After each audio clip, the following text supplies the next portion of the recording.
Howdy do everyone, my name is Angie, and thank you so much for joining me again for our Monday book club. Seeing the chat right now, I am so glad that book club has actually caught on. Like, everyone agrees that this is book club. I was really hoping that that term would catch on and people would use that. Very glad it has.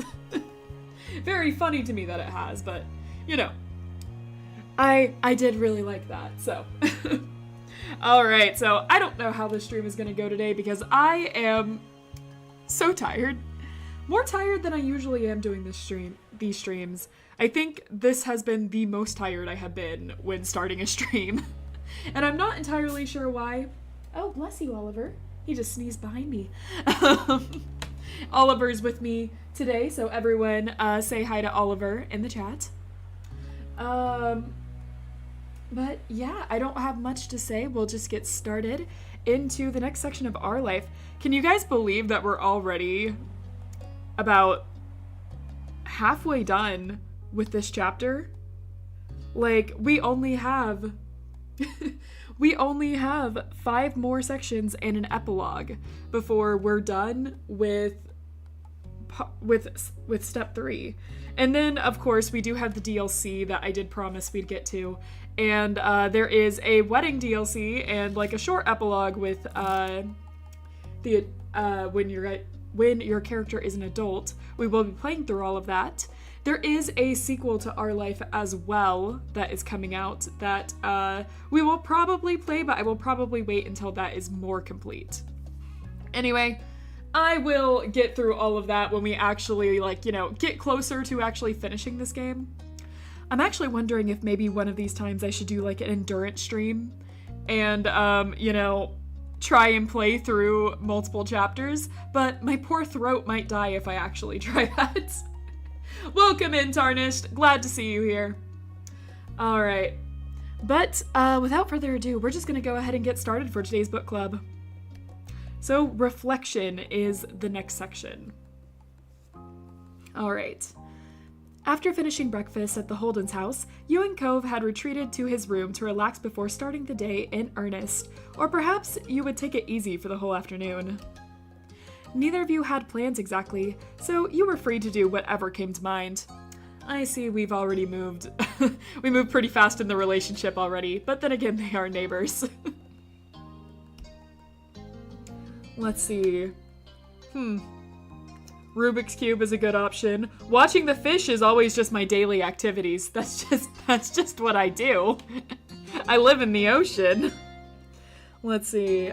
Toying with his hair, very girlfriend activities. Sat on the ground doodling pictures in the sand. Okay, I gotta choose the last one, actually. We gotta choose doodling pictures in the sand. Come on. It wouldn't be Cove's room without a thin carpet of sand covering the floorboards. You parted the fine grains with your finger, occasionally swiping a palm over your design and starting over. By the way, I would actually, like, cry if my room was covered in sand constantly. Like, I love the ocean, I love sand, I love walking on the beach, but, like, man, I hate the feeling of sand in my room. I don't like that feeling. Even with your mind elsewhere, you could tell Cove was similarly at ease. He had his chin propped up with one hand as he scrolled through his phone. A burst of laughter broke the silence, hooking your attention and bringing you back to the present. You looked at Cove for an explanation. His eyes now crinkled with mirth, were still locked on his screen. What happened?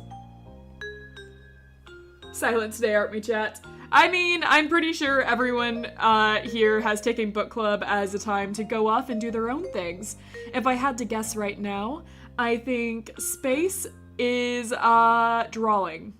I think she's sketching something right now, because that tends to be a very Space maneuver. And Momster is, I don't know, I actually don't know what Momster does. Hello, how are you today? By the way, I'm going to watch your stream while I'm playing Roblox. That's fine. Also, I'm doing great. Thank you for asking, Okapi, and welcome in. Ah, yes, and the 2 people that play Roblox whenever I stream. Ah, yes, I'm getting to know my chat well. All right. He finally looked up at you, smirking. Dad scanned some old photos, you know. He drew a rectangle in the air with the phone-free hand. Printed out ones back when I was little. He texted it all to me last night. I guess I've been checking them out. Oh, what a coincidence. I've been looking at a lot of photos recently, too. Let's see. You were looking at kitty photos and didn't tell me? Exactly. Exactly that one. Absolutely that one. Cove narrowed his eyes, smile still bent. I was gonna show you. I just wanted to look at it first to make sure there was nothing super embarrassing. You never knew with my dad. He grimaced, envisioning what horrors his dad might unwittingly spring on him. We're hypnotized by Angie. Sure you are. Angie's voice.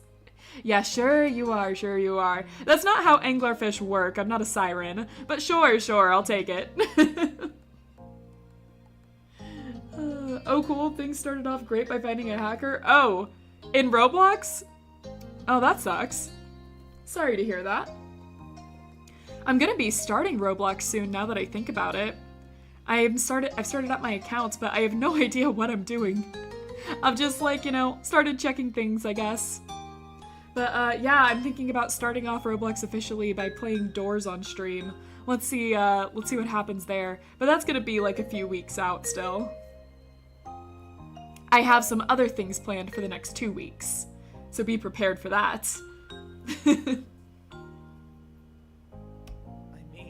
I mean, what if there's a photo of me getting potty trained or something? Yeah, that'd be pretty embarrassing.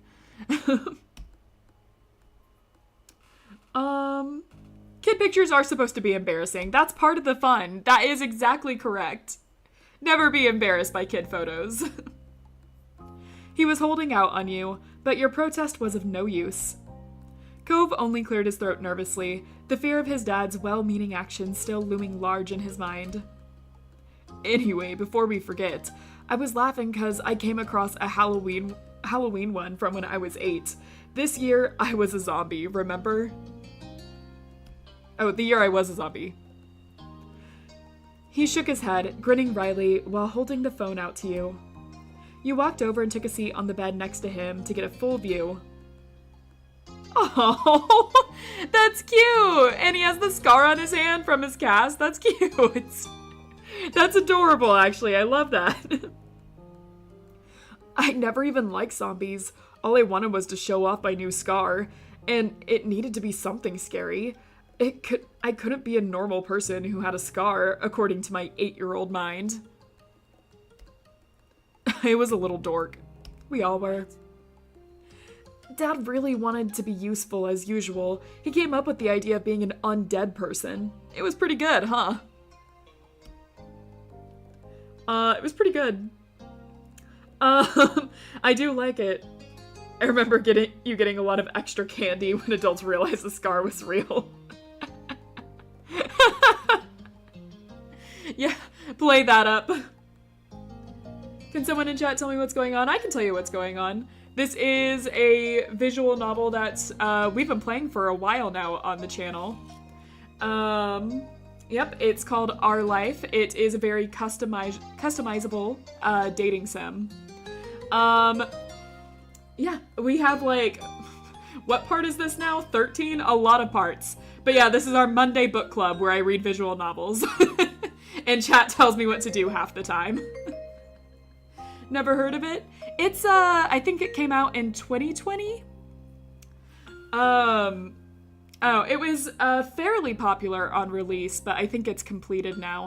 I think it's getting a sequel as of now. Yeah, alright. Continuing on, let's see here. Getting the extra candy. That's the important part. It must have been your greatest Halloween haul ever. Cove chuckled at your reply. I can't believe how much larger my scar used to be.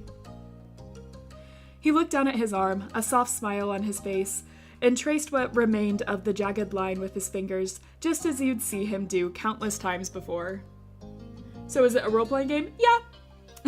Yeah, it's a visual novel, so it's kind of like a role-playing game. It starts out, this game is kind of unique in the sense that it starts out when you're a kid, and then it goes to like when you're an adult. And so you can kind of decide how your life goes. But it mostly focuses on the story between you and your neighbor.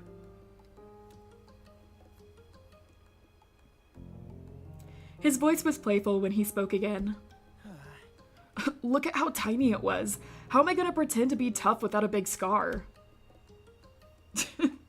Cove, you've never fooled anyone. I mean, that is very, very, very true.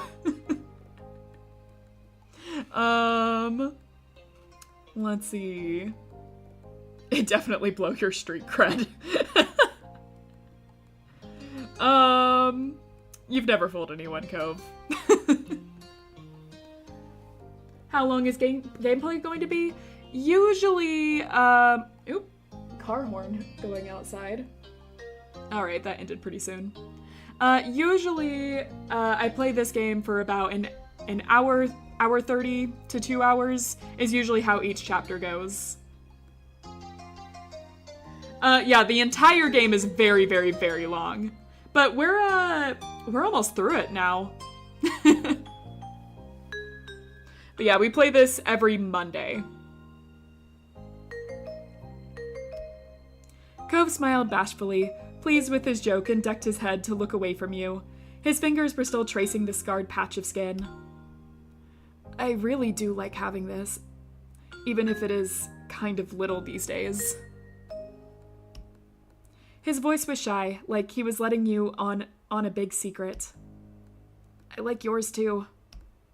Oh, I forgot we gave our character scars. Will I play Hollow Knight for 500 hours? This is not long. That's a good point. I feel like I'm also going to be putting a lot of hours into Hollow Knight. Your cheeks heated from the unexpected compliment. Thank you. Cove turned to face you fully, finally letting go of his scar. He was happy. That mark was a part of him and clearly held meaning for Cove. Let's see. I guess we've officially started dating Cove in this game, so, did we decide that we were being sweet to him now? I don't know if the game will actually let us be mean anymore. I think all these answers are pretty sweet, actually.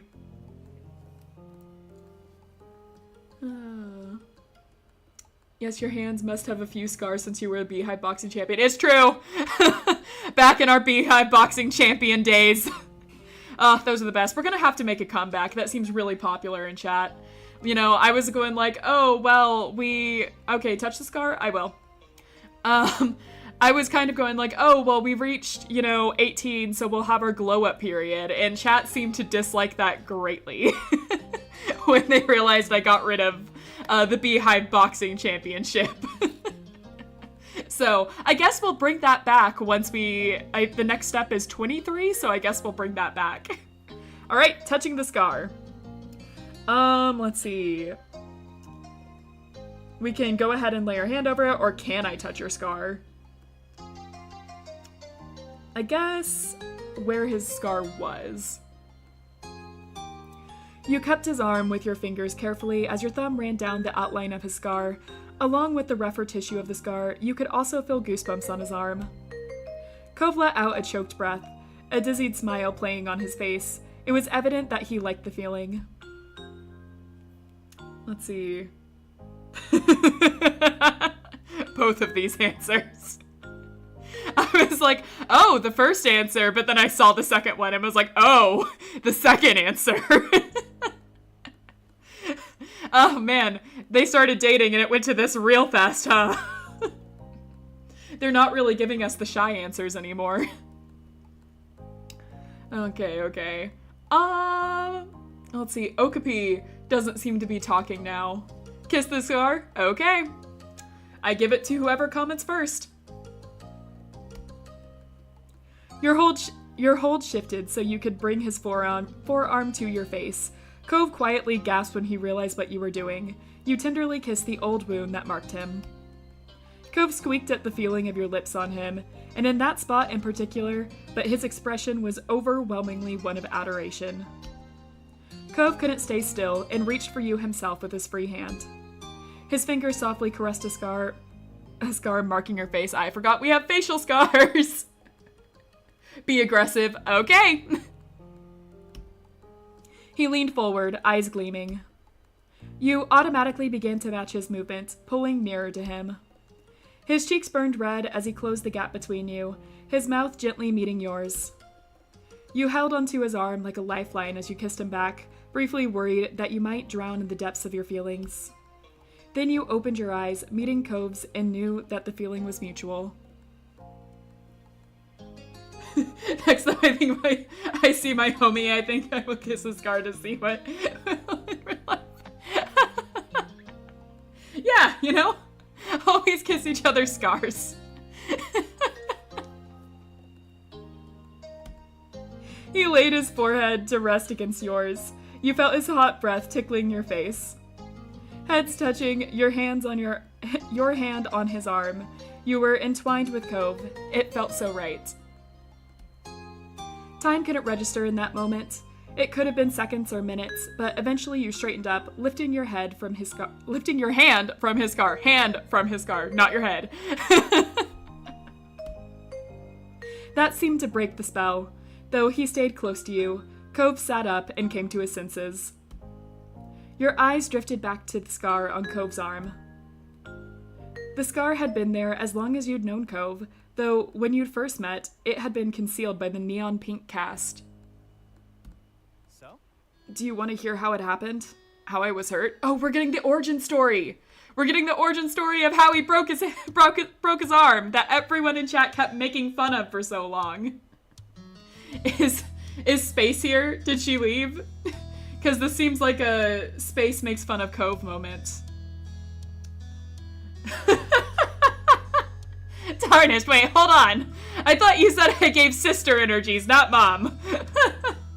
I'm here and I'm ready. Alright. Too bad Josh couldn't be here. I already can see what Josh would comment. You were initially stunned that he'd guessed what you were thinking, though, given the topic of conversation and the direction of your gaze, it was a natural conclusion to reach. Not bothered by your reaction, Cove continued with a shrug. I don't mind telling you, it's nothing special.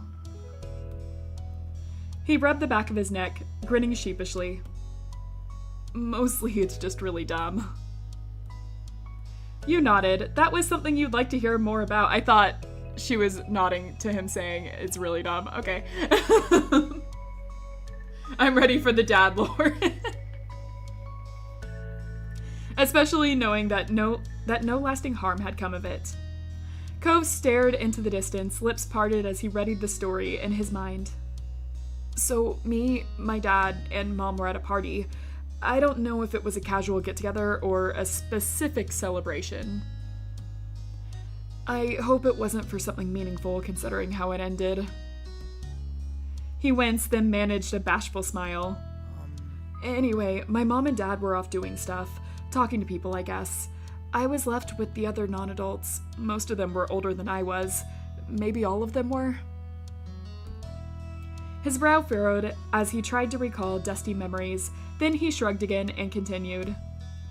The older kids were taking turns on the jet skis. There weren't enough for everyone to ride at once, so in between turns, they were hanging out on the shore.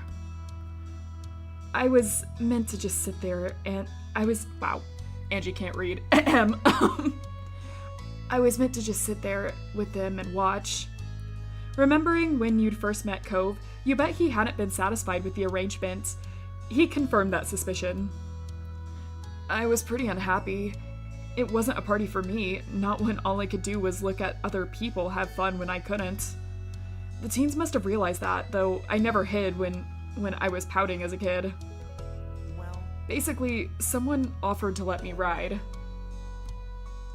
I was way too small to drive it myself, but this older kid, they must have been at least 16, said I could sit in front of them while they controlled the jet ski.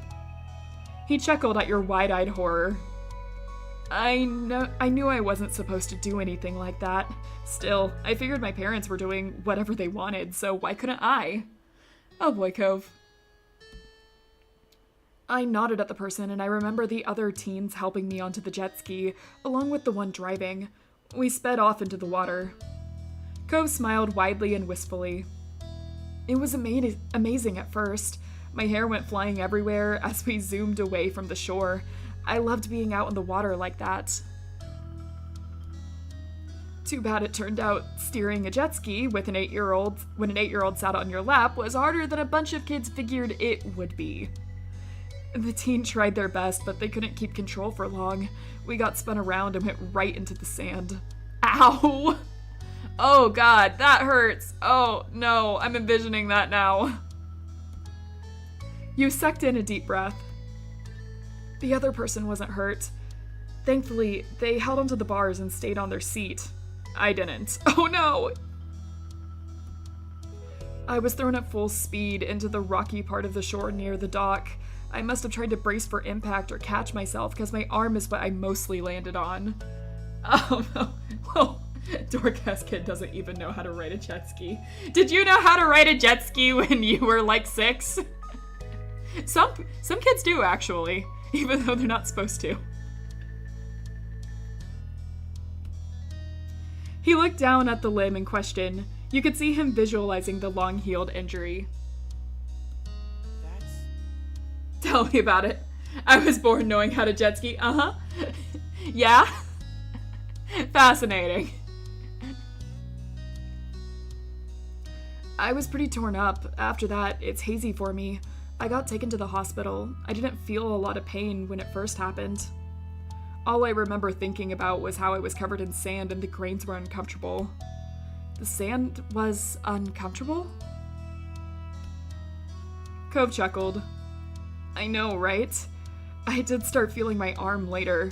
It definitely hurt eventually.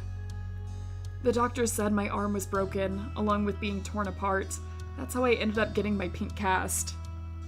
That is some dad lore. Right?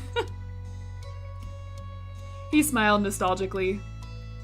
That color, it seemed just nice and happy at the time. It brightened the mood, so I picked it. Pink is a good color. It's not as dumb as space and Josh framed it to be. Yeah, getting thrown off a jet ski, that is painful to imagine. The smile faded. He finished the story with a sigh, his eyes downcast. I feel bad I did any of that. I hope whoever that teen was, they weren't traumatized by seeing a little kid go flying into the ground. They were just trying to do a nice thing. Oh my gosh. Oh, imagine being that teen! Oh man, the audacity of the kid to be like, sand is uncomfortable, as if his room isn't coated in enough layers of sand to support a small ecosystem. So true! So true. Oh man. Cove threw his arms out to the side dramatically. I wish I knew who they were so I could give them a call and say I'm still in one piece. Oof. Oof, man. This is hurting me. Oh. His arm would have been less broken if his bones weren't so sad and brittle. Space! Space, bad! Stop making fun of Cove!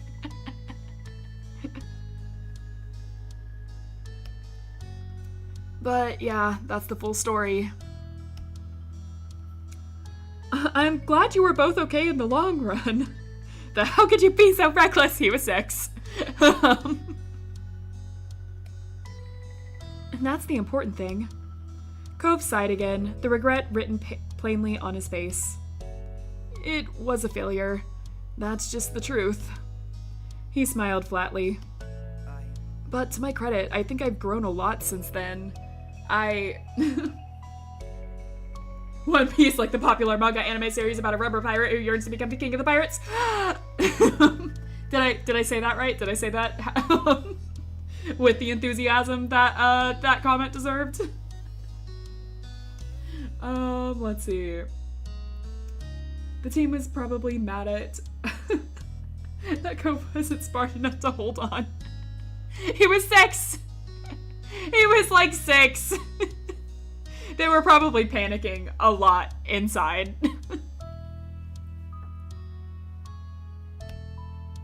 Wait.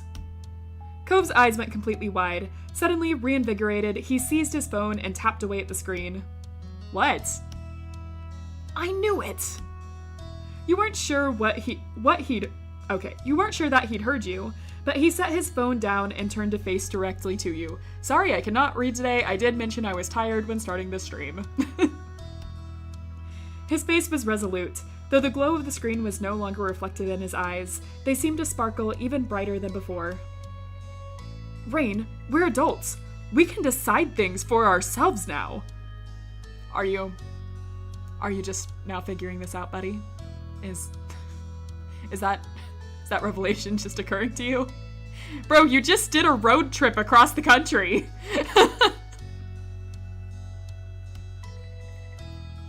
You only now realize... Thanks, Rain. Thanks, Rain, for having exactly what I was saying. The age of requirement to rent a jet ski in California is 18. We could totally do it. You wanna relive that story, honey?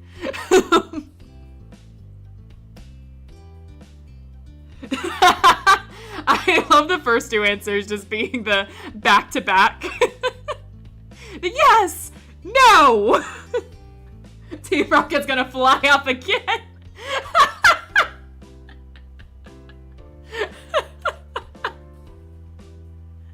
Well, yeah, I suppose you gotta blast off more than once.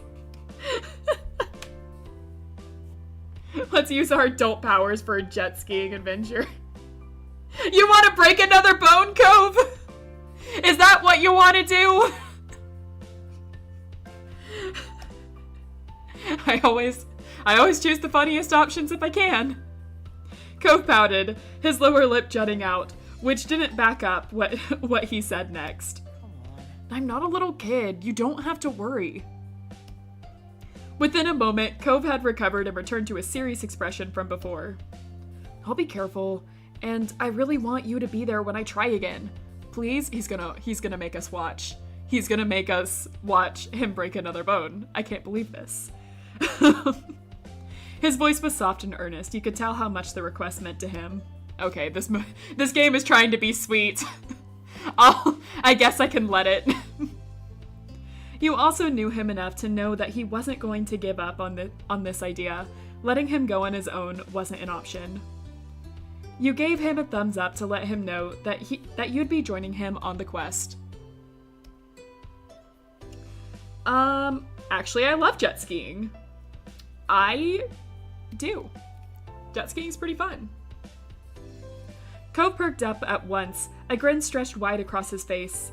He was practically bouncing in place. Let's go. You got up and worked as a team to gather everything needed for the trip. Cove's other aquatic hobbies came in handy, and he was quickly knitted out with everything he'd need, other than the jet skis themselves. Why did it take me so long to get through that sentence? We'll be able to stop the bully if he gets hurt again. Nope, it's gonna be a lot harder to clear out the bullying. You needed to run back home briefly, having dressed and prepared for a day that didn't involve jet skiing, but soon enough you were both ready and jumping into Cove's car. As you got in, you learned that Cove had used the brief time apart to locate a rental store on his phone. You caught his eye as you clicked your seatbelt into place. Excited, you held out a hand. Cove slapped it in a high five before setting out. You and Cove soon arrived. The ocean was perfectly inviting today. The deep blue of the water glittered under the clear sky, while the tide rolled in and out of his leisure. I'm trying not to bully him already. We have about half and half of the chat. A lot of people, actually this is about most people. There's a few people that couldn't join us today, but about half and half we have Cove bullying, and half of it is Cove defending. So, you can pick your side, honestly. Okay. Funny enough, I was going to choose this background for the thumbnail today. I guess I should have. This would have been on theme. I'm so excited for this. Let's see. His excitement was adorable. Or the chill of fear. Are we afraid he's gonna break another bone? That's a good question, actually. You can pick your side. It's true. You can choose to be either a Cove bully or be wrong. You can clearly tell what side people take in the chat. Okay. We'll call him adorable. Seeing how pleased you were, Cove grinned at you. Hey. Oh, hey, want to say hi to my dad while we're here? I've already texted my mom about the plan. He's working right now. You remembered how close his shop was. It wouldn't take long, even by walking. You nodded, not minding the detour. Mr. Holden was a great guy, so you were happy to check in on him. Sorry. Thanks. Sorry it might be kind of awkward when he hears why we're here, but it should be alright. I mean, my parents forgave me a long time ago for that amazing stunt.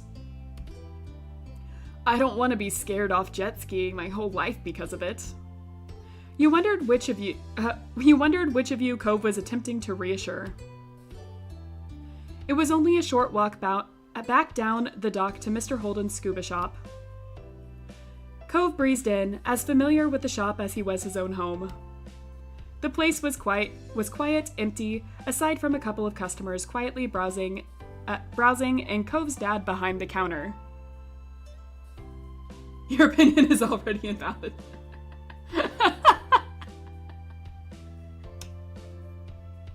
He's working fast, yep. Mr. Holden looked up, his friendly expression spreading into a grin when he saw who had just entered. Hey, Rain! Hey, sport. What brings you all the way out here? He cast an eye at the way the two of you were dressed. Judging by how you're decked out, I'm guessing scuba diving? There's plenty here for that. What can I help you with? Cove chuckled, amused by how quickly his dad seized on a favorite topic, or maybe it was just how his dad always fell over himself trying to be useful. Hey, Dad, we're not doing that this time. We sort of decided to rent out a couple of jet skis. The phrase jet skis had sent Mr. Holden's mouth into a taut line immediately. Jet skis. And the music turned more serious. He echoed the words as his eyes instinctively darted to the scar on Cove's arm. That's when... Mr. Holden started to speak several times, each attempt quickly abandoned. Cove smiled encouragingly, trying not to add to his father's worries. Don't worry about it. I promise I'll be careful, and Rain will be there too. We always look out for each other. Mr. Holden pinched his face back into an unconvincing smile. Right. All right. You're a whole lot bigger now than you were back then. Heck, you can even drive a car and everything. I'm sure you and Rain will have plenty of fun. The worry still echoed out in his voice, barely concealed by the positive words, but Cove was buoyed by his father's support. Yeah. Well, we're all set. We only stopped by to say hi and let you know since we were over here. Mr. Holden beamed, obviously moved by his son's simple consideration. Wow, you're so thoughtful. Thanks for taking the time. Cove gave his dad a crooked smile, shaking his head bashfully. He'd long stopped fighting his dad's effusive praise, but that didn't mean he'd ever become good at accepting it. Mr. Holden simply laughed at his son's response. It'd be great if you could keep me in the loop while you're out there too. Just text me to let me know if it's going well or anything. The name is going to confuse at one point, like I almost thought he was going to ride in the rain. Yeah, when I first started this, chat chose the name. Her full name is Rain Sky. And I think at the beginning of this playthrough, she made fun of Cove's name, and I was like, wow, you really want to throw stones in glass houses, Rain Sky? I will. His dad smiled more easily. Great. Cove rubbed at his arm, causing Mr. Holden's eyes to momentarily twitch back to the childhood injury. Bye. We're gonna head out. See you later. Take care. Goodbye. Mr. Holden waved you off as you left the shore. The pair of you headed back to the docks, walking side by side. After your feet hit the boards, Cove's pace fell. Glancing over, you saw him looking down, out over the water. That wouldn't have been unusual if his expression hadn't been so somber. Wow, I am having trouble. I'm gonna take a drink of water real fast, guys. Take a 1 minute break.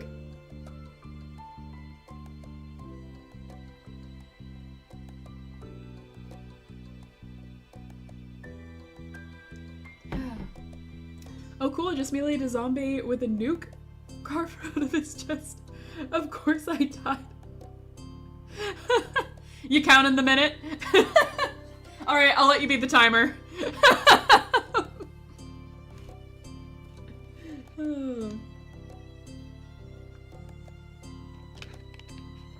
Okay.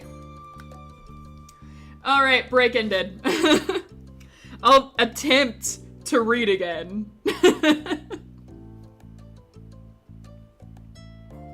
Alright. He wasn't geared up with anticipation or even nervousness, but with an uncharacteristic lethargy. Something was weighing heavy on his mind. I forget. It's okay, I forget numbers too. Let's see. You're gonna walk right off into the sea if you don't pay attention. Uh-huh. He blinked, startled by you interrupting his rumination. Ah! I can't read at all. Why did I decide to do this so tired? Oh, sorry. He sighed. Though you'd torn his attention from the ocean, it gradually drifted back to the water. You cleared your throat, unwilling to lose him again. Sorry again. He put his hands to his face, rubbing his eyes wearily. Here I go, thinking everything's resolved with what's happened, and we can have fun, but I can't just enjoy anything. I had to find something else to get stuck in my head. Cove? You're having second thoughts about jet skiing? No, that's not it. The ends of his lips were drawn into the beginning of a frown, like gray clouds clustering to signal a coming storm. I figured my dad would be a little worried about me doing it, but what he was saying, it wasn't what I'd expected. He was so sad, it was more than nervous. Yeah, because his willpower is as brittle as his bones. Space! I think he feels bad, and now I feel bad. But it isn't as if I'm the only one who ever does something stupid or gets hurt. It got me thinking about the whole time. That's when I realized it wasn't long after that accident that my parents separated. Did I grind 7,777 points just to get Akari's dance? What is happening? What is happening in Roblox?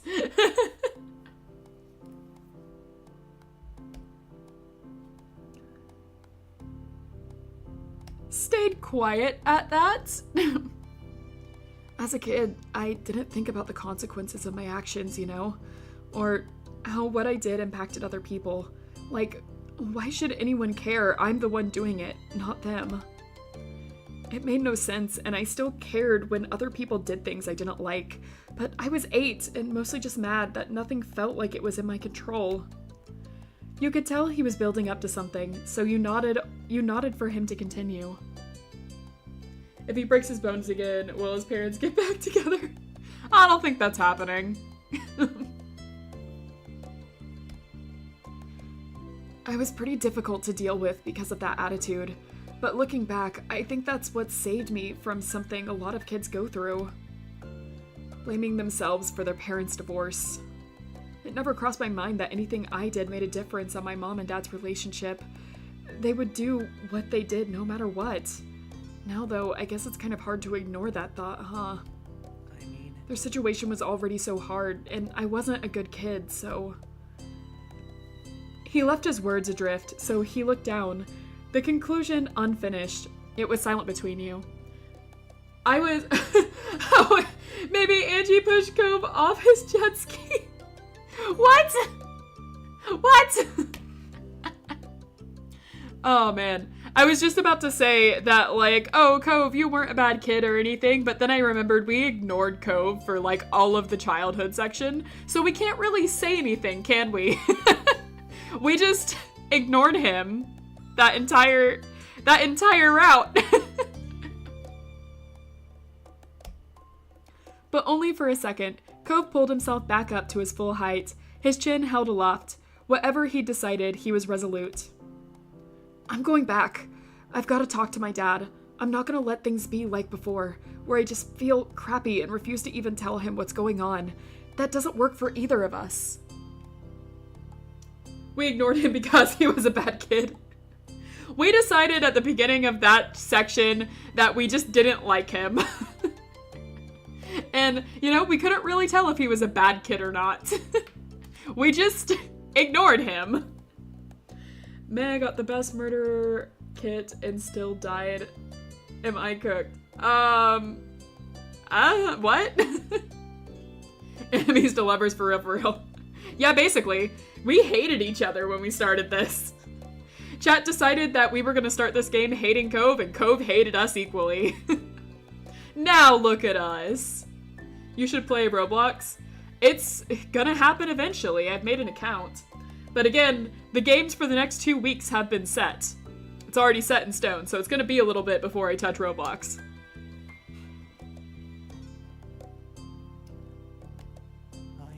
You can go ahead if you want. I won't mind. I still really want to do this, and I'm sure it'll be okay. Once again, we can choose to leave Cove. I think. Can we? Yeah, we can. We can just be like, yeah, okay, you have fun. Good luck with this serious talk with your dad, sweetie. All right, see you later. Hold on. Mate. Wait. There's like a serious talk here that's gonna happen.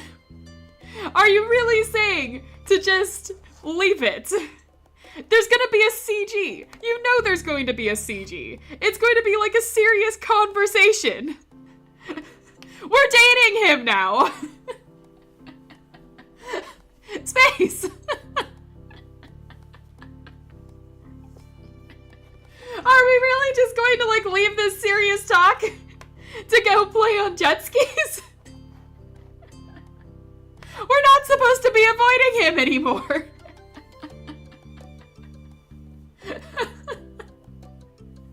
Are you going back on your word? I'm not going back on my word.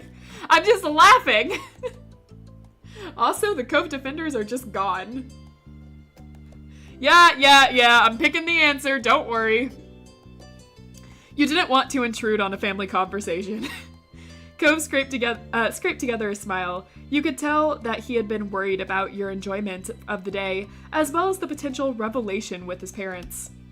Accepting his proposal to go ahead had assuaged some of that. Bye, and see you soon.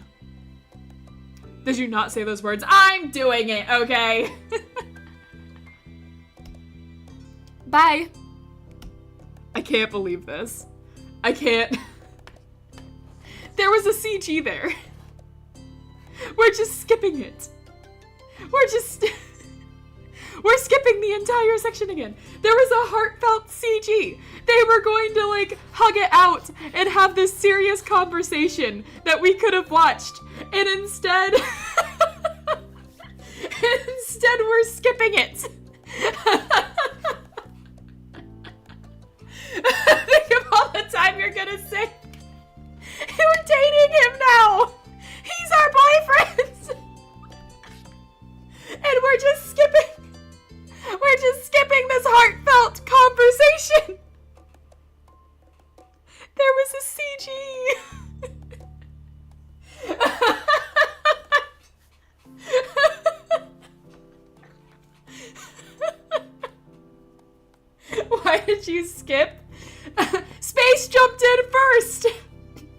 You know the rules. I go with it with whatever chat chooses first or whatever's funniest. Chat chose that first. You know the rules.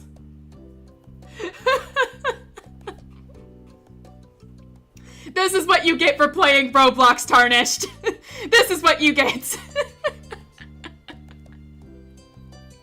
You watched as he turned around, retreading the steps you'd taken minutes before. He didn't show any sign of hesitation. He even appeared to be watching where he was going instead of bubbling into the water, which was a big improvement on before.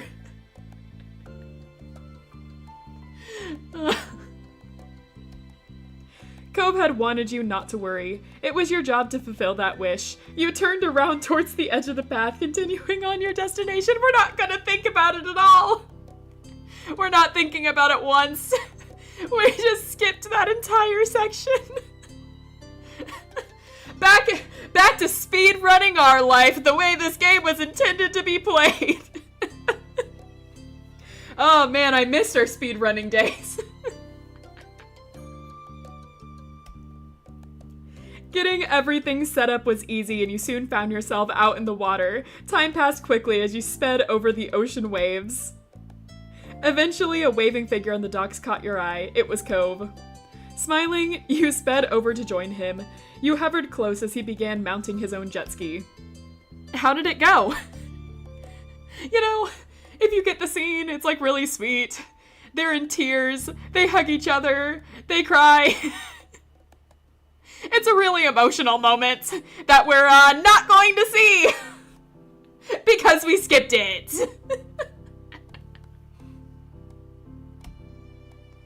His eyes were red-rimmed, and you suspected that he'd been crying. In spite of that, he grins. Oh my god, that's like half an hour of content at least. They just let you gloss over it. That's incredible. Yep, that's like half an hour of content. And we didn't see any of it. We skipped it. Who needs those tears? Not us! Because we didn't see a single bit of it. Honestly, it's a good thing we weren't there for it. Imagine how much bullying would have gotten in. Honestly.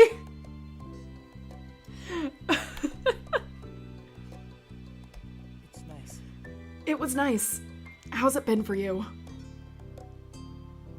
But look at the fun we had. Yeah, jet skiing! Who needs an emotional moment with your boyfriend when you could be on a freaking jet ski? Just think it happened if we did not see it. Yep. It happened and we don't get to see it. Instead, we got a jet ski. Exactly, monster. We got a jet ski. It was also nice. Cool.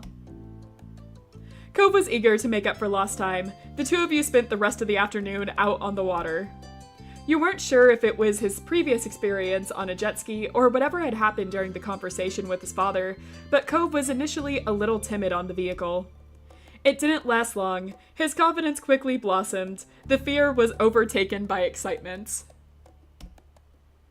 The hours rolled on by as you rode over the waves. It was freeing, being able to drive so fast with barely any obstacles to worry about. It felt nice to really take control of where you were going, and you know Cove felt the same way. Oh my god, we're done! There was like 30 more minutes of content in that.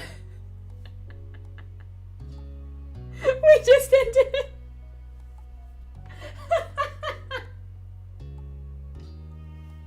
We just. And the bad thing, under an hour. The bad thing. Oh my god. Okay, need to calm down for a second. Another one. The bad thing is if I start another one, it will take another hour and a half, and I know for a fact my throat won't be able to take it. I expect these to last like an hour, 30 minutes. I plan for it.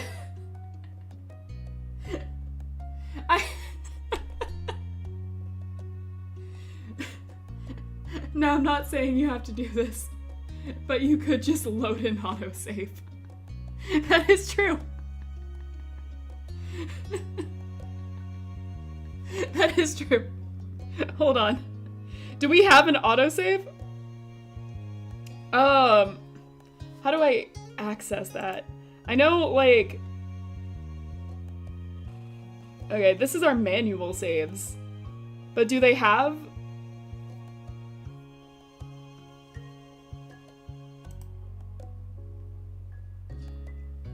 Does the game have, like, a quick saves it does? Or do I have to start the entire thing over?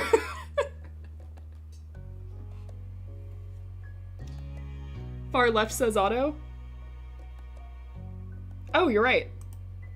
Oh, you're right. Look at all of that I didn't read. All right. Hey, look, it's right. Hey, look, it's right before we made that decision. Wow, amazing. Oh, that's really helpful to know, actually. I didn't know it auto-saved at every decision. I've played through this game about 5 times. Granted, that was like 2 years ago. But I've saved through this game like 5 times and never knew I could auto-save. Yeah, wow, time loop. I thought only Hollow Knight had time loops, but it turns out this one does too. Oh, I guess we also had a time loop for Indigo Park, didn't we? Doesn't matter. Anyway, there's no way you're going off on your own. I would never. We would never choose to leave you. What? No. We always look out for each other, remember? Yeah! Yeah, we always look out for each other. Cove smiled gently, having wanted that deep down.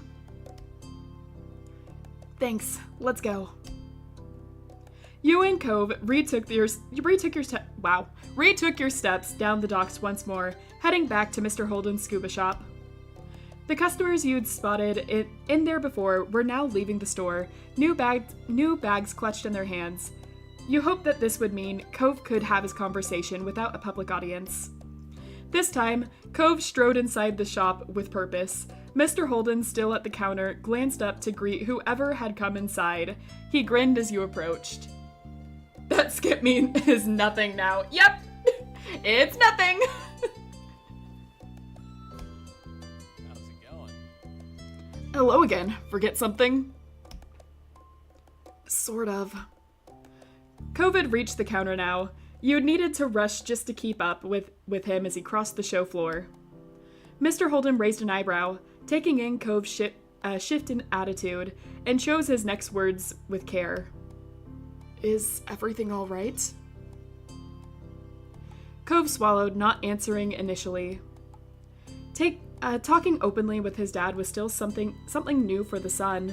You knew that he was struggling with the right way to begin. I wanted to ask about what happened. Mr. Holden winced as if the words had struck him physically. The accident? No, the divorce. Even worse!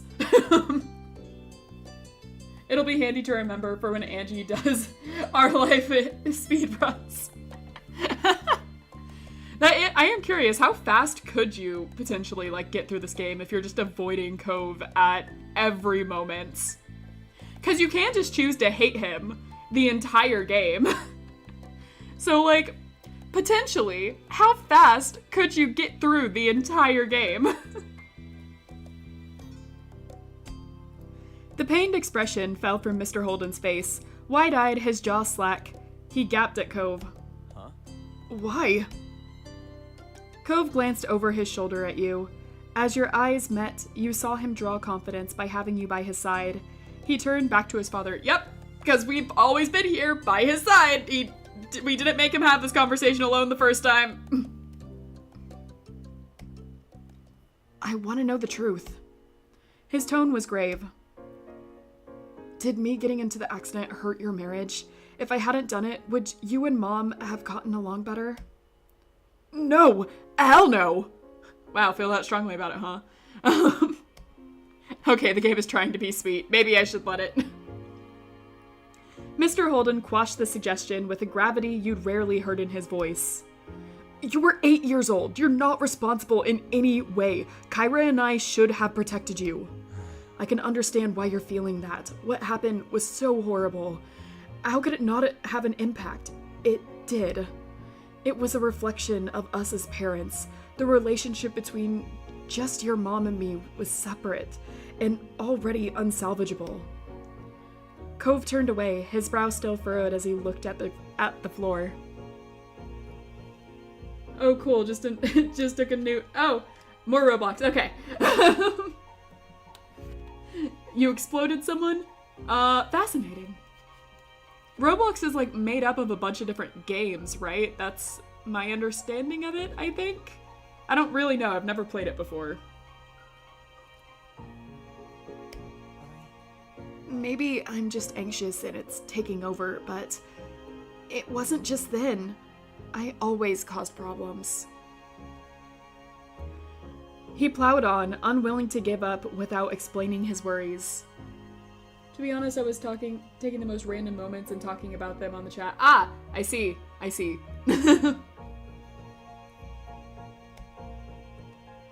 What if I'd been easier to raise, or if you'd had me later on?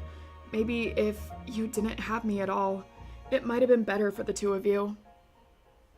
They're having this serious conversation over here, and, like, you know, it's very emotional and everything, and then I just turn over to chat and start talking about Roblox. Just, like, getting that now. If I didn't have you, then what good would my life be? Mr. Holden didn't let the words hang unchallenged in the air for even a second. He hurried over to Cove, taking his son's arm in his hands. Cove, listen. There is only one person to blame for things not working, and that's me. Like that moment you did not read about me in... Oh. Beating up me hug. I see.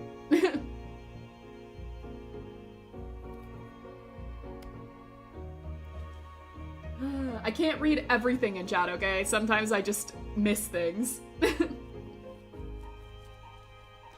Cove opened his mouth to speak, but Mr. Holden forced on, determined to erase any questions in Cove's mind. I'm not saying this to... Okay, wow. I'm failing to read, like, so much. Okay, one second. Unbelievable, Angie. Listen, you! I can't read everything! Stop getting on to me! Okay, I'm gonna drink some water. 1 second.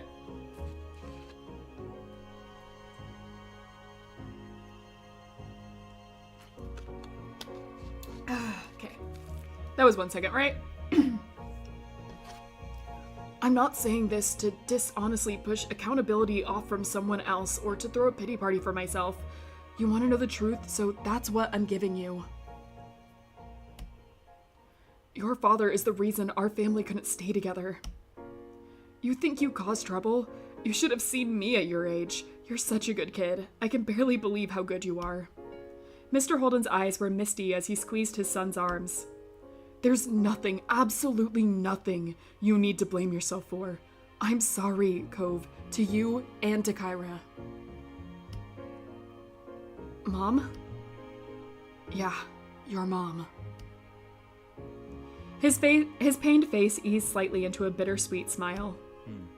Kyra, she was just so smart and driven and completely bursting with life. It was as if she could do anything. You know, there wasn't a single, solitary person who didn't want even a piece of her attention, just to catch her eye for a moment. But for some crazy reason, she had a soft spot for my 17-year-old screw-up self. That's when we first met, though it definitely took some time before I managed to ask her out on a date.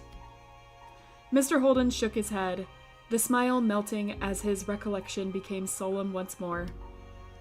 And then we'd only been officially together for about 6 months when we found out we'd be having a baby. I was so worried, so scared, but she was so brave. She was my rock, but we both knew the road ahead was going to be rockier. When we got married, I didn't see it as a dream come true. I was about to start living my life in the only way I could imagine doing so. I thought what happened, and throwing my cards in with a girl like her was worth the risk. He grimaced, the sentence sour in his mouth, regretting his past perspective. I'd been taking care of myself on my own and getting by, then all of a sudden I was going to have a wife and a child. So I thought, all right, I'd better step things up and take care of all of us, and that's what I did. Sort of. He rolled his eyes. I made money, kept a roof over our heads, and put food on the table. But I was always busy, focused on taking care of things that I didn't stop to consider what anyone else was thinking or what they actually needed. I made every decision about what I did, and as a result, what happened to the family by myself, never asking what your mom felt or ever wondering if she might have an opinion. I'd tell Kyra about the great place I'd found and how we'd be moving there in the same breath. Or that I'd spent all of our savings and taken out a loan to start this business we're standing in, and even more nonsense. Anything I felt I needed to do, I did. Kyra couldn't even ask where I'd been all day without me rolling my eyes like she was being a nag. I was making sure we didn't starve, obviously, right? Couldn't she trust me? He sighed, his head hung low. She went to school part-time while raising you, really knuckling down, but that didn't matter to me back then. She could have spent her days lying in bed, not dying, and I would have felt the same. I didn't care. I was going to get it all done on my own, either way. It's so stupid. I admired her more than anyone when there was nothing at stake, yet as soon as responsibilities were involved, I couldn't let myself rely on her. He combed a hand through his hair, searching for an understanding of his own younger self. I'm not even sure why. Maybe I had something to prove. Maybe I'm the one who didn't trust her in the end. Poor Kyra. She had to spend every day mentally weighing the pros and cons of putting up with my horrible ideas for the sake of peace or trying to explain to my blockheaded self what I was doing wrong. It must have been so stressful and frustrating, constantly having to let everything go because I was stubborn and absolutely would make a fight out of it. He snorted bitterly. I was definitely stuck in my head a lot those days. Our relationship at that point was made of arguments and cool tolerance, but I still genuinely didn't see the divorce coming. We'd made it through the first few years, and after that I never really considered it ending. It was just how life was. In retrospect, it's clear Kyra kept thinking on it more every year, especially because she managed to finish her journalism degree, and with us being more stable, financially that is. She thought of everything. She even timed it right when your school ended for the year, so the process would hopefully be all settled before you had to worry about class again. We were already talking about it before the accident ever happened. I know I took it really hard, being a sad sack all around the neighborhood, but even that is unfair of me. When it shook out, I'm the only one who got everything. Kyra didn't want to leave you, Cove. She never would have. I'm certain she felt like she had no choice but to end the relationship. The business was doing really well by then, so I had an easier time making a living. She was between jobs, and when she did get a new job, it meant that she'd be traveling all the time. That's why she willingly accepted me having full custody. She didn't get to be there with her child for so many moments, and you had to spend half your life growing up without your mother, and it's my fault. Funny how we skipped this the first time? Yeah, it's like super emotional when we skipped it. And oh cool, someone just exploded me with an even bigger nuke. I read it that time, you happy? Mr. Holden closed his eyes briefly as he took a breath. So that's it, the story of Cliff and Kyra's marriage. Not exactly a fairy tale, but I want to be clear. Welcome back, Okapi. We're here in one of the most emotional moments that we definitely did not skip. Wow, lots of drama? Yes, lots of drama. Super hilarious that we skipped it. We didn't skip it. Look, it's happening right now. See, we didn't skip anything. You saw his grip on Cove's arm tighten. No matter what happened with me and her, I never, ever want to miss out on being your dad. Cove's throat bobbed as he swallowed. His eyes glistened, glossy with tears that had yet to fall. He blinked quickly, trying to hold them back. Thank you for telling me. His voice was hoarse, little more than a whisper. Mr. Holden brought a hand up to his face and lightly nudged Cove's chin. You're welcome. You're grown up now, right? You deserve the truth. That's the least I can do for you. Cove managed a fragile smile. Thank you for taking care of me, for all of it. Mr. Holden brushed the compliment off with a wave of his hand. No worries. It was nothing. Look at where we've ended up. I've got this whole entire store, a house, friends here, a very thoughtful son. It's all good for me. I'm so glad. I'm glad. His voice was still quiet, and he ducked his head shyly after saying the words. Mr. Holden patted him on the back. You could see the tears in Cove's eyes still shining, threatening to spill over. Mr. Holden put an arm around his shoulders, gently steering him towards the door. You should go have fun. Make some nice memories. Cove's gaze flickered over to you. The watery smile on his face solidified. All right. Good. Now out you go. Mr. Holden nudged the two of you out of the shop. You both walked silently as you made your return to the docks. Cove's face was pensive, clearly still digesting everything his dad said. He finally sighed, catching your attention. He hesitantly reached for the bag he had brought and raised it up. Rain, I want to call my mom. Oh cool, the only mode that if I die for real. I do not revive and get an item that kills me. Ah! If he said that earlier, maybe Cove would have known that he was an adult much earlier. Yeah, maybe. Watch him go drive it Getsy into a sand dune now because he's all teary-eyed. No. That's not supposed to happen.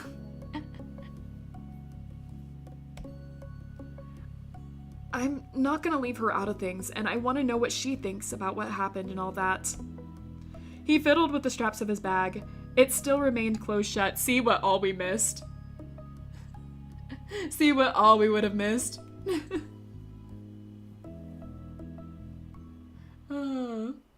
Maybe he will fly to the trees this time now! You won't understand what it means, but if I die and lose nothing... I see. I don't know what you mean, but I'll try... I root for you. I'll root for you.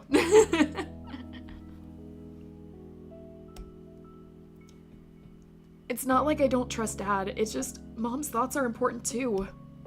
Yeah. You know why... Oh, wait. You know why Cove needed to talk to both his parents for this. His dad could only tell one side of the story. You gave Cove a quick nod of approval, and he returned a soft smile. He seemed relieved that you understood. You knew he didn't want to be a bother with another delay. Thanks. Then I guess there's no time like the present. Time to ask. With the mini pep talk, he finally opened his bag and found his phone. Cove unlocked it quickly and tapped over to his favorite contacts. He called up his mom and put the phone on speaker as it dialed. Then don't die. Yeah, don't die. You used the kamikaze item. Now you're a zombie. Oh no! I was even rooting for you. How could you let me down like that, man? Kyra must have had her phone close because she answered almost immediately. Cove, what a pleasant surprise. I thought you'd be getting back to me later. Hey, Mom. He paused for a second and then looked at you. You're on speakerphone with Rain too.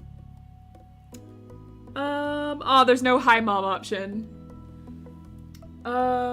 Really, by now she has to be wishing she was on that jet ski. Yeah, like, we came here to jet ski, right?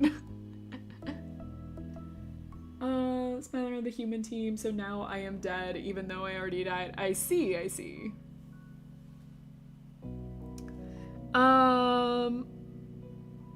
Let's see. Hey, Kyra.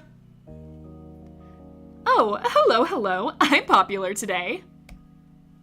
Well, what's going on? Don't keep me in suspense. Are you a pro jet skier already? Cove chuckled and scratched the back of his head. Nope, haven't done that at all. Keep quiet. I missed it. Sorry, Momster. We haven't started yet, actually. There's something I kind of want to ask you about. Really? Really? I'm intrigued. Her voice was bright and excited. Cove moved the phone closer to his face so he could speak softly, aware that the tone of the conversation was about to change. I was talking to Dad earlier about your relationship and why you both divorced.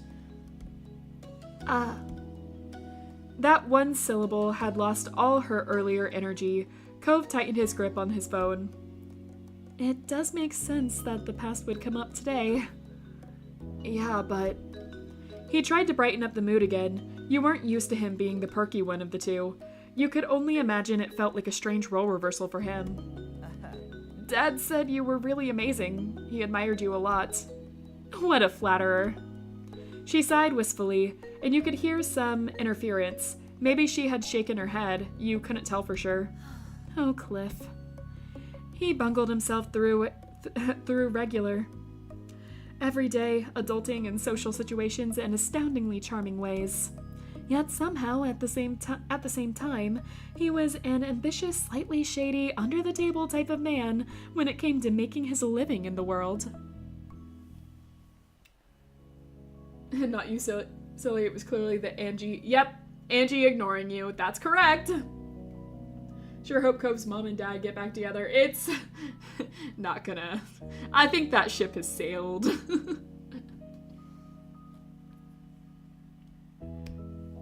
So essentially, your father was an absolute heartthrob for someone such as myself. Cove and Kyra laughed delicately. The tension was broken into something lighter, more familiar between you two. It's cool you both have nice things to say about each other. I agree, baby. She took a moment before continuing carefully. Do you have questions about what happened? I'm not sure. Cove squinted at the phone in his hand and tried to think, his free hand brushing through his hair. I just kind of wanted to know how you describe what it was like. Could I tell you what Dad said about it? All right. I don't think Cliff would mind. Whatever he told you is probably what he'd say to me. All right, go for it. After taking a breath, Cove recapped Cliff's experience, doing his best to follow his dad's story. He went into a surprising amount of detail, and not a single thing was missed. Kyra listened on in absolute silence, letting her son speak without interruption. When Cove finished, he took another deep inhale of air. So, what do you think? Kyra sighed softly. You heard a clacking noise like she was drumming her nails on the back of her phone or a countertop. That definitely sounds like Clifford. It's not exactly wrong, but he doesn't have a total picture. He puts the emphasis on the wrong places, I think. Huh? What do you mean? For starters, Cliff unsurprisingly downplayed himself more than he had to. He did? Cove's eyebrows raised and his face continued to inch even closer to the screen. Well, since your dad was so praising of me, it's only fair to return the favor. When Cliff said he was already taking care of himself when he met me, he means he was on his own.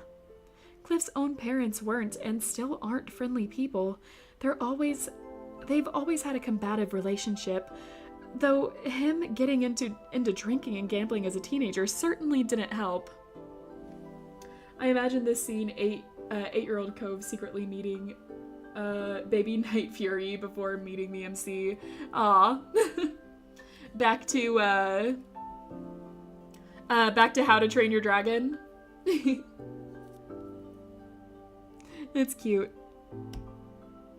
Though the scene is really sad. Maybe they will give him a bonus scene with 6-year-old Cove flying off. Oh no! Ah, poor Cove. He knew they'd kick him out at 18, so he saved them the trouble and left home at 17. He always found a way to make it work, even without support. I met him a few months after that. We hit it off right away. He was exactly what I wanted back then. We dated, and then about half a year later, bam, you were on the way, Cove. She laughed fondly as Cove clung to every word. I was really optimistic about it all. I couldn't wait to be a mother, and I was more than happy that Cliff was the father who'd be along for the ride. We got married quick before you were born. Cliff's recollection of our wedding dynamic is pretty spot on. Yes, sorry, but I just love How to Train Your Dragon franchise that I can't stop thinking when you're playing the game. That's fine, you don't have to be sorry. It's a good movie. Well, movies. I've liked all of them that I've seen. He was extremely stubborn and just, well, immature. Highly immature. Her voice raised slightly, and you got the feeling she was thinking back to her memories living with him. She left the specifics unspoken. But it's not like I was grown up either. Everyone except maybe Cliff could see our relationship was no good, or at least not good enough yet to commit to.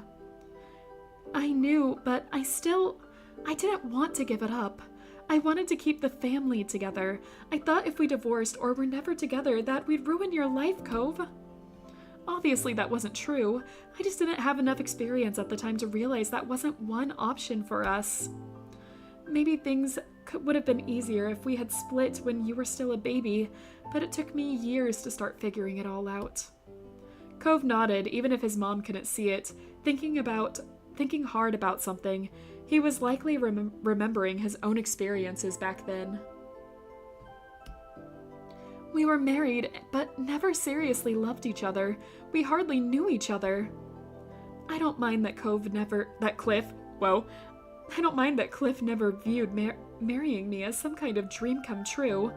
I honestly just appreciated that he tried giving my hasty made life plan a shot. I was the one who proposed after all, got down on one knee and everything. She huffed slightly, something between a chuckle and a sigh. It's very funny and a little sad that Cliff still doesn't know why things changed between us. It's obvious to me, and I guess he does know deep down. He just never consciously made that connection. It's alright. I'm not even mad he didn't say I'm not even mad he didn't stay the same towards me. Love makes everything difficult. But you said... I know what I said. She interrupted before Cove could even finish his blurted out interjection. I don't mean Cliff and I. We were just kids in a relationship that only worked when it was at its easiest. And then you were born, little Cove's James Holden. I loved you immediately, and so did your father. Cove was stunned. His eyes started watering as his mouth clamped shut. The inclination we had towards each other paled in the face of that. Our love to you was the real deal. Cliff was the proudest papa. Then in true Cove fashion, tears began to fall. He stayed silent, but you were pretty sure Kyra knew the effect her words had on her son. No matter how much time passed, Cliff never got over how amazing it was that such a precious little boy was his. I should have taken pictures of how he'd puff up whenever someone referred to you as his son. She sounded much cheerier now. A slight smile crept on Cove's face despite his tears. And then again, he still does that now. It wasn't hard to imagine Mr. Colden lighting up around baby Cove at the same time he did with 18-year-old Cove. I remember how a real argument started brewing. Cliff had a habit of walking away to cool off. He wasn't able to handle it. His son seems to have taken after him in that way. You heard her chuckle, and Cove looked down, a blush clear on his cheeks. You could just feel her smirk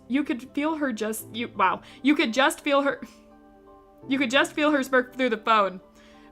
Once again following that can't speak category and can't read. Double whammy. I imagine Cliff playing with baby Cove, while in another place, a mother Night Fury playing with her baby Night Fury. Baby Night Fury then would secretly become friends with Cove. Yeah, How to Train Your Dragon universe of our life. That's cute. She breezed over the next section airily. For our whole relationship, he always ended fights by skipping out on me for who knows how long. I don't think even Cliff knew when he'd come back. That stopped when you were born. Cliff stopped running. He was still gone a lot for work, and we still had fights, but he wouldn't leave. Instead, he'd go to your room, Cove. If you were asleep, he'd just sulk on the ground by your crib until you woke up.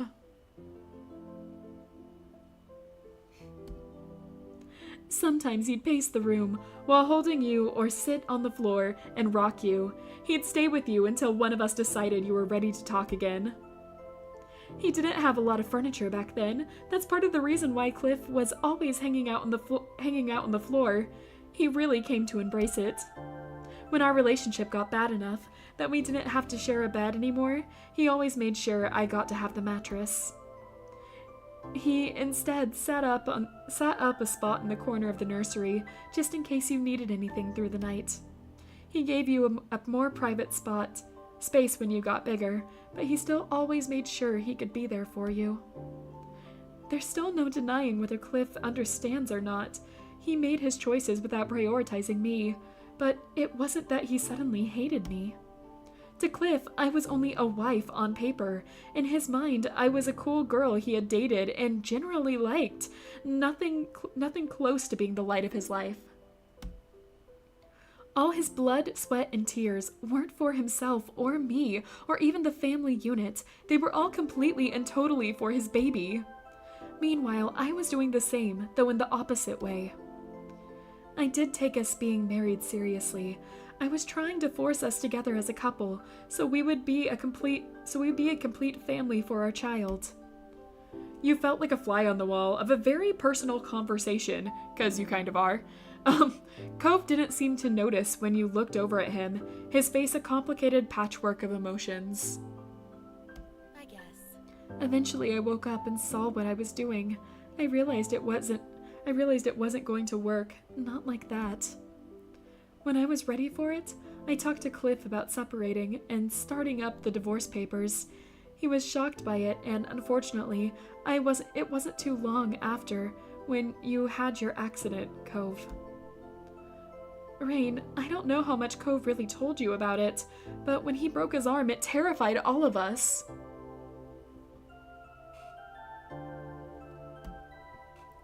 Cove could have died. Even back then, we knew he'd likely have a permanent scar he'd have to live with forever. Our parenting hurt our child, and he was the one who'd have to carry the repercussions. You were a bit taken back to be referred to directly. You still felt a little out of place, and she'd seemed completely focused on her son. Cove grimaced, and the hand holding his phone shook. Mom. Kyra continued, as if she'd never paused. It was heartbreaking, and then on top of it all, we had put you through your parents breaking up. Taking that back wasn't an option, despite the timing. This is slowly putting me to sleep. Book club has a tendency to do that. It's like, the relaxing read me a story moment. Reading bedtime stories is common after all. It felt like everything we had worked so hard for, to make you happy, was for nothing. I chose to believe we'd fix our lives from there, but to Cliff, it seemed hopeless. He failed his son. It was easier for me in some ways. I had my family to lean on. That made it feel less daunting, less impossible. Cliff had only ever really known being on his own, by the happenstance of his birth, and then by choice. When we broke up, he knew he was going to have to put back the pieces of what was left alone. It's 2 a.m. By me, so this is nice. Oh man, you're up really late. Well, I hope you have a good sleep.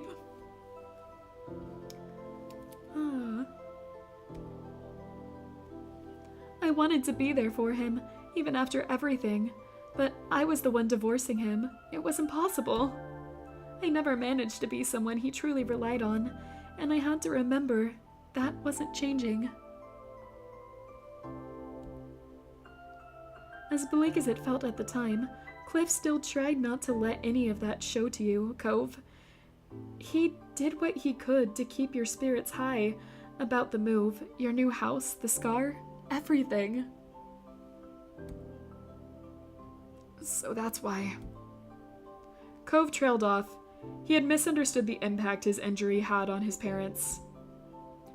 You were reminded of something that made more sense now. Mr. Holden had been so helpful with Cove's old Halloween costume because he didn't want Cove to be saddened by the scar. It was clear Cove was coming to the same realizations. Now, with all that said, if Cliff was still completely perfect and a wonderful guy, I wouldn't have left him. If it was even pretty good, I would have stayed. It was hard not to have custody. Sometimes it felt like I was a fun aunt rather than a mom I always wanted to be. I might have overcompensated a little at times because of that. She forced a laugh, but it had an uncomfortable edge to it. You could tell she was trying to blow off a very real anxiety of hers. Cove looked ready to say something, but his mom kept talking, kept moving forward. Still, it's not Cliff's fault alone. Man, I keep wanting to put Cove's name in there for some reason. Still, it's not Cliff's fault alone that our relationship didn't work. We were always better as co-parents than spouses, but I knew when separating that it wasn't going to be even. And Cove, the only reason I could stand not being there for you all the time is because I knew that if the situation was reversed and I could have provided a more stable environment, Cliff would have done the same. Your dad would give up his house, his shop, even his right arm if it would guarantee that you were safe and happy. So as painful as it was, I was sure you'd be okay because you were still with someone who loved you more than anything else in the world. Cove lowered his head, tears falling to the ground. He tried to speak. It took him a few times. Thank you for telling me. His voice cracked and Kyra made an alarmed sound on the other end of the line. I'm sorry, baby. I didn't mean to make you cry. I get it. It's okay. He was still crying. Everyone could tell, being physically present or not. I love you, Mom. You've always been my mom, not some aunt, my mom. I love you too. Her tone was thick with emotion. She was on the edge of a voice break herself. I'm so lucky to be your mom. She started to sniffle openly. Don't worry. Don't feel bad about me. Don't feel bad for me with how it worked out. I promise that none of it was your fault, and it's not as though I'm completely miserable over here. 1 hour, 30 minutes now? Alright, we'll be ending this chapter fairly soon. I don't have an incredible life I don't have an incredible life. Wow. Angie, come on. I have an incredible life with a beautiful baby boy of my own who calls whenever he can. At that, Cove's tears only came down heavier. Thank you. Kyra sighed affectionately, and you could hear the warmth in her voice. I think that's good for now. Maybe we should end the call. Take a moment. Is that really all right? He tightened his grip on the phone. You could see how emotionally exhausted he looked. Of course. Of course! We'll be in touch soon. For now, you'll only be able to keep thanking me or apologizing. Hey! Hey! Cove cried out defensively over the accusation, making his mom snicker. Bye, and goodbye to you. Goodbye to you too, Rain. I'm glad you're there for my baby. Goodbye. Bye, Mom. I love you. I love you too. Cove hung up. He let his hand drop to his side. His phone brushed the fabric of his wetsuit. His other hand went up to his face. He tried to wipe the tears from his eyes. His face was red and he struggled to put his phone back in the bag one-handed. You could tell he was getting worked up. All in all, and all the drama we could have been avoided. Yep. And what about jet ski? We'll get to it.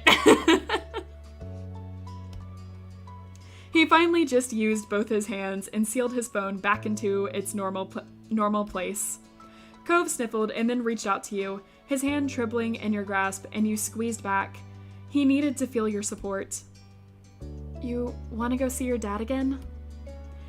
He didn't have to tell you what was on his mind for this. Cove nodded, his head weakly. You rushed back the way you came, feet pounding across the boards of the dock to return to the scuba shop for the third time. See how much we missed? See how much we missed by pressing that option? Cove after going through all that before getting a jet ski. Yep. The sigh. No speed run for us. You reached his dad's store, and Cove still wasn't slowing down. He paused his way through the door at full speed. His hand released yours as he charged in. Mr. Holden had been walking around the middle of the store checking over things. Immediately, he turned at the sound. What's wrong? What? Where's the fire? He froze when he got a look at Cove's face. He worriedly opened his mouth, probably to ask what was wrong, but then Cove launched himself at his father. Cove threw his arms around Mr. Holden's neck. He buried his face in his dad's shoulder and started to sob, with deep, hitching breaths.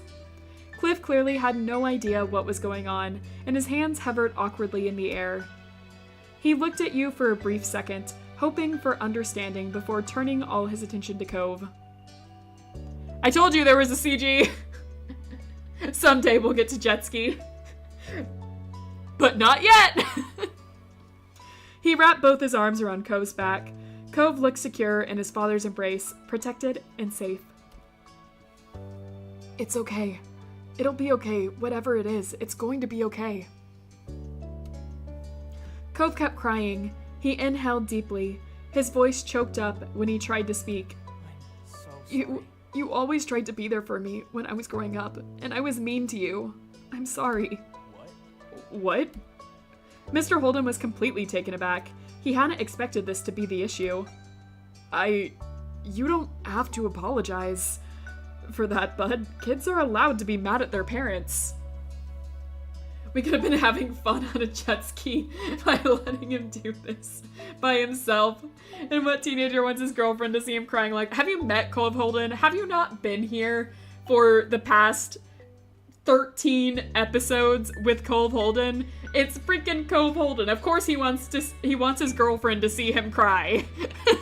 That's like his entire character. He's emotional, and we get to witness the entire thing. It's my job to take care of you.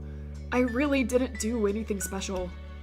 Cove shook his head as empathetically as he could, while still tucked in against his dad. You're always supporting me no matter what. You've always loved me. I wish I realized how much you did sooner. I imagine that this time when Cove is hugging his dad in another place, the Night Fury is with his mom, thanking him for a good time. We're taking good care of him while he's crying. Aw. Parallels. Cove squeezed him tighter. Thank you. I love you, Dad. At his son's heartfelt confession, the father became choked up as well. He compressed Cove into a crushing hug. Now we get to see the whole family break down and cry. I do love you. I always will. You can count on that. I want to be there for you too. They clung onto one another, absorbed in the moment. Then after a little while longer, they slowly began to loosen their hold. Cove sniffled and moved so he could use his palm to wipe away the tears. His dad's shirt was visibly damp where his face could have been. Cliff patted the top of Cove's shoulders. He looked at his son with pride. You've grown up so much. Cove started to laugh through his tears, a wavering smile on his lips. You doubted that Cove would have ever thought that crying on his dad's shoulder was a sign of maturity, but it was true. Cove had changed over the years. I mean, it's a little awkward, you know, watching all of this. I mean, it's great you guys are having your moments. We could have been jet skiing. I think that was the original choice and all, but but we're here. You thought you understood Cove's dad a little better now, too. It made you wonder if there was more to understand about your moms. Alright, it's a little awkward. It's, you know, a little awkward. You had not expected this much crying when you'd gotten up today. Okay, Rain, really? You didn't expect too much crying? Again, this is the Holdens. You felt like an intruder in a private moment. Someone just in the way. You wondered if Cove would even notice if you crept out of the store. Cove wiped his eyes again. You're a good dad. You're a good son. Mr. Holden was plainly touched by the words and beamed at his beloved child. Cove looked away and shyly traced his scar. Cliff chuckled and released Cove to rub the back of his neck. The earlier panic had blown off and left the confusion. I'm glad we had this talk, but what was it that made you cry in the first place? You weren't too bad off when you left before. Cliff, like, weren't you guys gonna go jet skiing? Oh. Cove ducked his head further down, getting a very good look at the scuff marks on the floor. I called Mom. I wanted to talk to her about all of this. He kicked out of his feet shyly, swinging it back and forth against the ground. Things felt really hard when I was younger, and it wasn't just me going through that stuff, Dad. You never give yourself credit. Cliff smiled gently and gripped Cove's shoulders with reassurance. Kyra is an amazing person, to come to my defense. The only Holden that does not cry is Judge Holden. For me, the only part was seeing you and her unhappy. Everything else, that was nothing. He wrapped an arm around Cove's neck for another side hug. Cove leaned into the embrace and glanced up at his dad. Your old man is tougher than he looks. Check out how powerful these arms are. And this is 10 years on. I was in my prime those days. Cove laughed. It was a light sound full of fondness. Okay. He quieted down a little, finding a quick moment of seriousness. Thanks, Dad. Thanks again, Dad. I know you don't want me to feel bad, and I'm happy. Because of everything you and Mom did, I have a really nice life. Pro talked about his car, full story, then tried to jet ski again, and then family drama all in one day before sundown. Yep, this is a full day over at the Holden residence. Welcome to our life. Glad this was your first episode. Oh man, I usually title these games as like, you know, relaxing kind of games. And we get the episode filled with drama. Mr. Holden's countenance became much more serious. He didn't take what was said lightly. Cove, you are very welcome. That's so good to hear. Then he let Cove go again. This time, they both took a step back to their normal proximity. Mr. Holden cleared his throat. He looked at you right in the eyes. I also appreciate that you were here for support, Rain. Yep, always have been. Never chose anything else.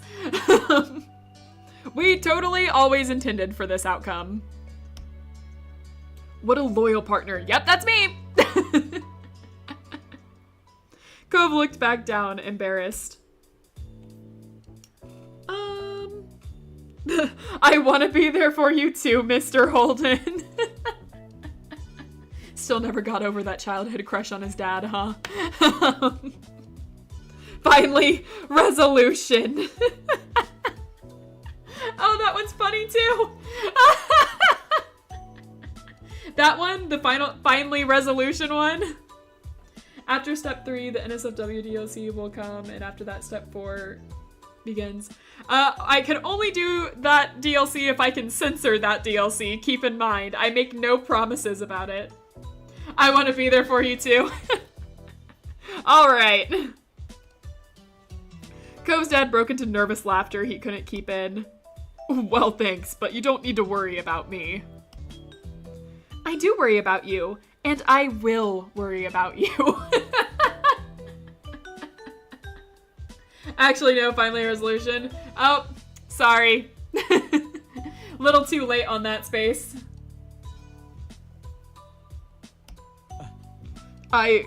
What did Kyra say? You know what? Don't answer that. I'm not sure I want to hear. Just, that's thoughtful of you.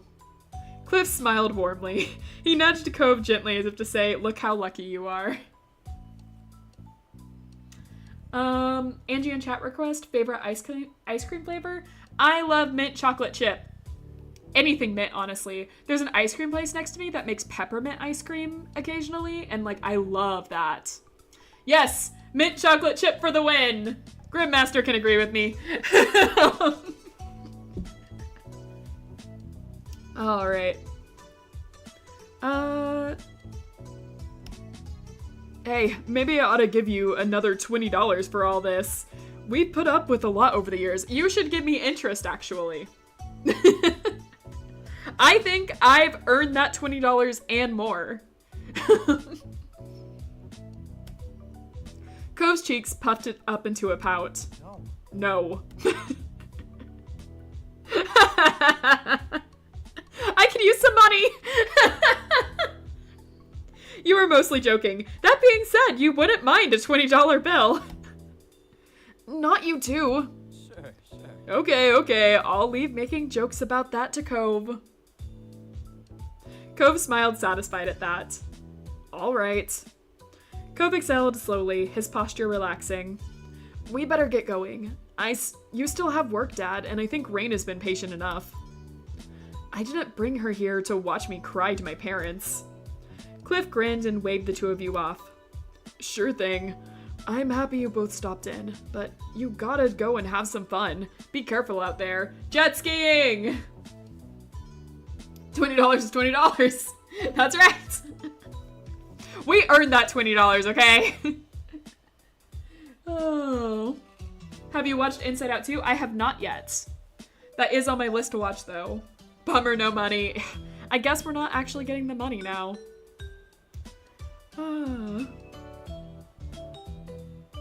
He totally knew he was going to cry. Yep. It's Cove. All right. I don't need to go jet skiing anymore. Damn it! Ah, damn it! Freaking! We don't get to go jet ski? He could have bought ice cream for us. I mean, his full name is Cove Crybaby Olden. Rain, if you still want to go, I don't mind watching. No way. You are a mature young man, and if you want to jet ski, then you should go out and jet ski. I'll still be here if you need anything, right? Yeah, okay. Cove, come on, man. Yeah!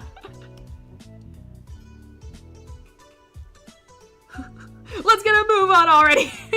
Jet ski! I almost forgot why we came out in the first place. There's some good answers here. Which one's funniest though? Let's get a move on already, probably. Just like, come on, move! Jet ski! Cove waved to his dad as you started walking out. You followed. When you turned back to Mr. Holden before you went to the door, he was waving. Bye, kids. You'll do great. Once again, as had become today's habit, you and Cove walked down the dock side by side, but this time, Cove had a bounce back in his step. His smile was soft and radiant. Do you think there's people, like, on one of these boats or anything that was just watching this happen? Like, they watched these kids come to the docks 3 separate times. One time to get on the phone to break out in tears, and now this is the 3rd time. Do you think they're just watching?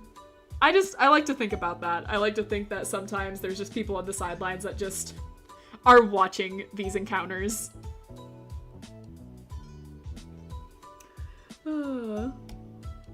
Thanks for staying, and sorry for how long it took.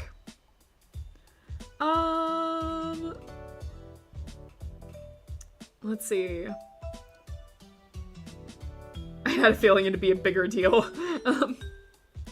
Promise we won't have any more interruptions also, I guess. The sweet answer would obviously be you do the same for me. There's not as fun answers on this one. I guess this is the funniest one. You'd had an idea of what you were getting into. You didn't blame Cove for wanting answers. He sidestepped to lean in closer to you and wrapped his arm around you. You relaxed into the embrace as he held you tightly. If I cried in front of my girlfriend, I would not be able to look at her. Aww. Curious? I didn't choose that one. Sorry. There is a little bit of a delay.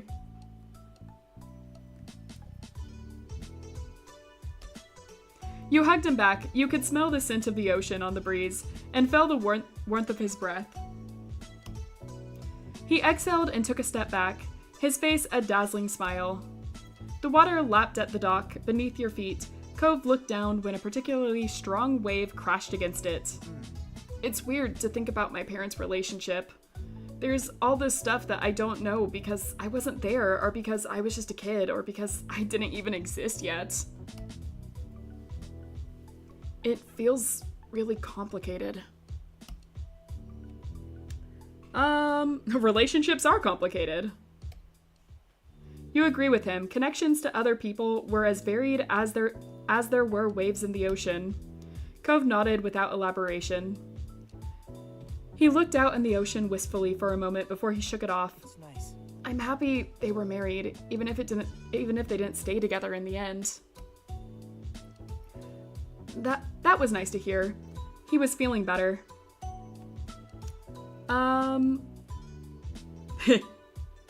We can broach the topic. We can broach the topic.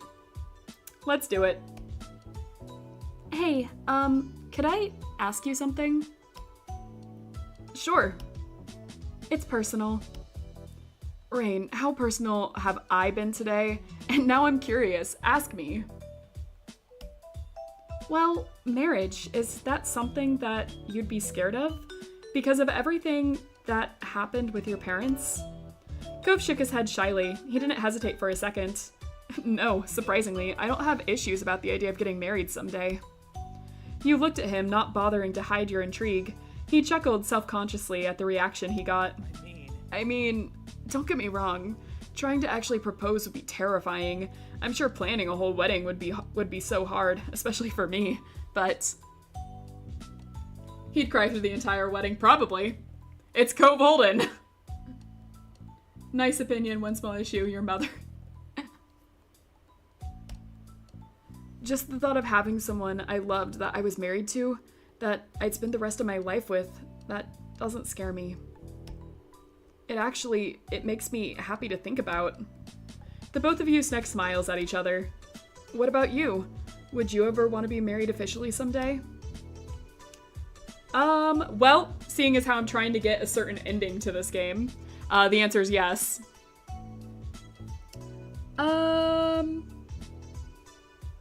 So, yes. That's something I really want someday, because we're trying to get a certain ending. Cove Sky would be a nice name. Yes! Exactly. We have Rain Sky and Cove Sky. Oh, that is perfect, actually. Sorry, Cove, we're gonna have to take my last name. It was a bit of a dream for you. Oh. He quickly decided to change the subject after that admission. All right, no more distractions. Let's go, it's time for jet ski. You nodded with a smile.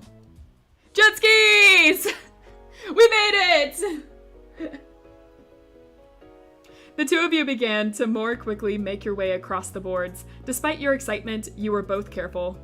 Neither of you wanted an accident, especially after what happened with Cove's first jet skiing trip. You finally got to the rental place. You were surprised at how easy the process was. It took no time at all for Cove to climb onto his jet ski with shaky legs. We rented our own, of course. We're not just watching him. Finally. You'd spent this entire time wanting to jet ski and were thrilled to finally climb onto one. It was lime green with blue detailing. The jet ski rocked slightly as you got on, bobbing with the waves. You looked across to Cove. He sat motionlessly astride his jet ski, preparing himself to start it up. Even from your distance, you could tell his hands were clamped onto the handles too tightly. He was stiff and nervous. We're getting we're getting a huge jet ski scene. You know, now, notice how we didn't get it when we skipped all of that?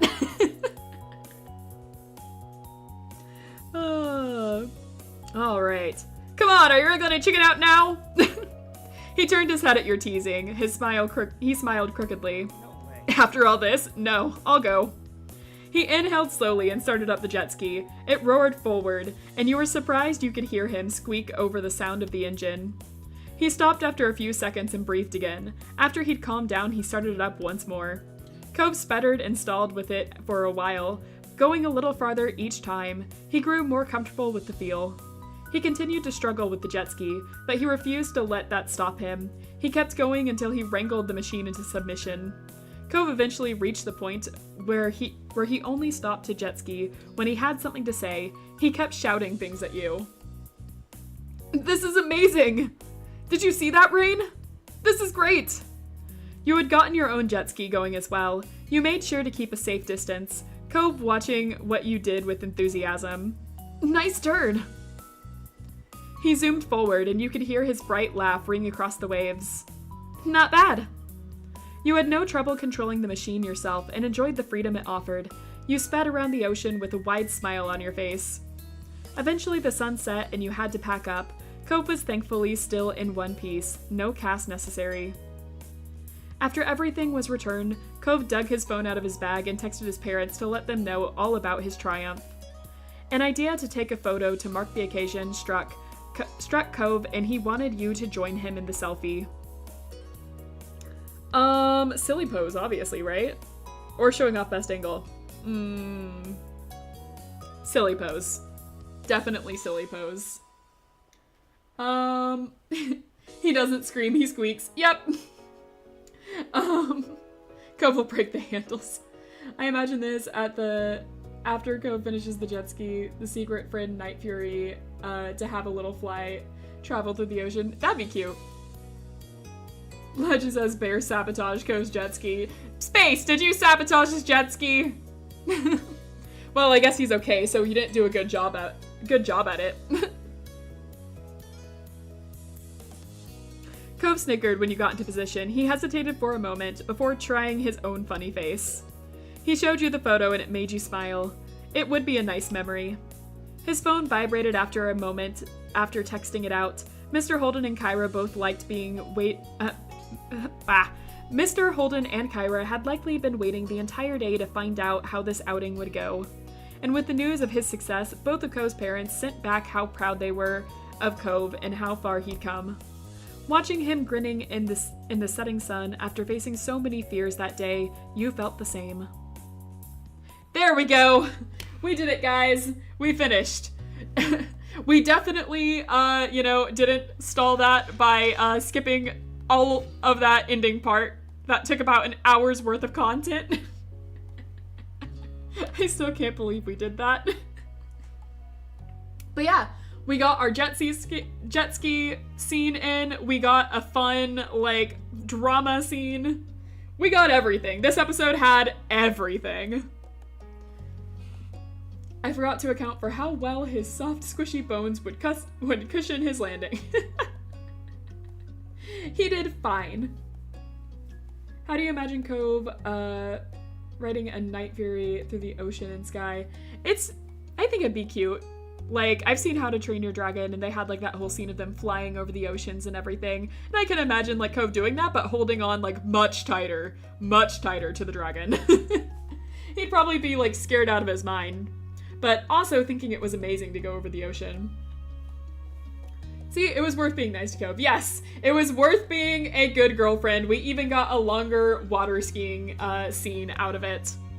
So, see guys, we be a good girlfriend to Cove, good things happen. Treat your partners nicely. All right. That is going to be the end of this episode. Thank you guys so much for joining me today.